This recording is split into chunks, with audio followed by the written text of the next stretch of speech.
Seeing this 1988 photo of an angry 8-year-old Palestinian boy throwing a rock at an Israeli tank, you can't help but feel his lack of hope.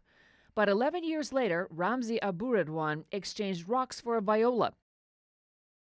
A life chronicled in the book Children of the Stone, The Power of Music in a Hard Land by Sandy Tolan. Ramzi had this dream to use his music as a way, as an instrument for his people's freedom. He told me that his dream was to open up music schools for the children of Palestine so they would know that there's something besides the stone and they would be able to use music as a way to protect themselves. Tolan's book was presented at the Palestine Center in Washington this week. The center's executive director, Zaina Azam, says the book has an important message to the world.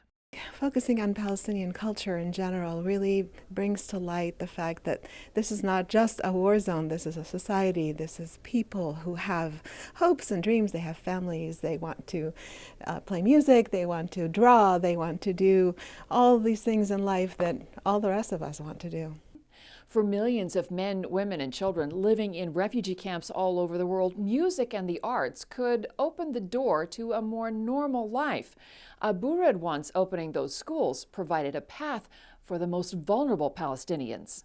The book brings hope that shining a light on the refugee camps makes it clear the situation, according to Tolan, is not sustainable. It's a story of the military occupation that's been going on for nearly half a century. And if Americans who have, in my view, a very skewed view of the reality in that part of the world could see what daily life is like for Palestinian children in particular, I think they would begin to understand that this is not acceptable. Attending the presentation, listeners we spoke with say it gives them hope for the coming generations of Palestinians. This is about trauma. It's that the music was seen as a way to insulate the children from the trauma of the occupation. So it gives them a different identity. It gives them something to hold on to. And may help them change their futures one child at a time. Reporting for Bahrain TV, I'm Marty Johnson, Washington.